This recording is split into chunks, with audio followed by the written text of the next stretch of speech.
Hi everyone! This is Carla from Shopping Apps Tips PH at welcome sa aking YouTube channel.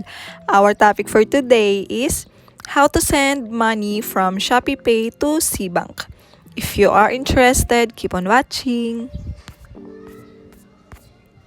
Punta po tayo sa ating Shopee app.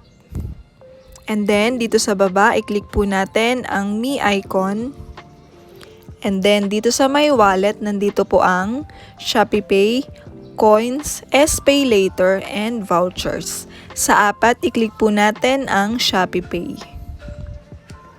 So, meron po tayong balance dito sa ShopeePay na 50 pesos. Para makapag-transfer po tayo ng cash from ShopeePay to Cbank, i-click lang po natin itong Bank Transfer.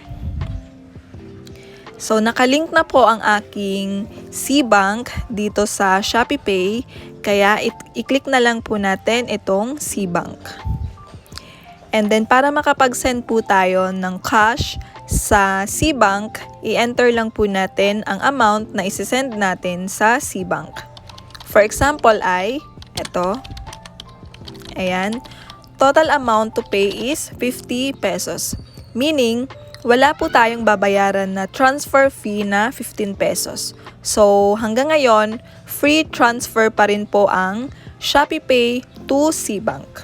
So, para makapag-transfer, i-click na po natin ang next icon. So, i-check lang po natin yung details if tama. So, yon, magsisend po tayo ng amount na 50 pesos. Ang payment method po natin ay ShopeePay. Papunta po siya sa ating Cbank account. So, yon, para makapag-send, i-click na po natin ang Send Money Now. And then, i-enter naman po natin ang ating 6-digit PIN.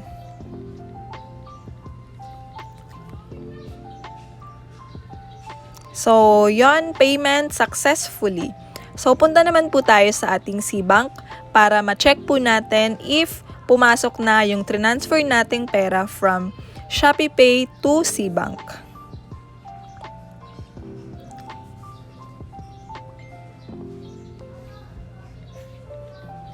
So, yon, pumasok na po ang ating transfer na 50 pesos from ShopeePay to Cbank. Ayan po siya. So, galing po siya sa ating ShopeePay. So, that's it. I hope meron po kayong natutunan sa ating video kung paano mag-transfer ng pera from ShopeePay to Cbank. Kung nagustuhan mo po itong video, please like this video, comment, and subscribe. Thank you for watching. Bye for now. Happy New Year!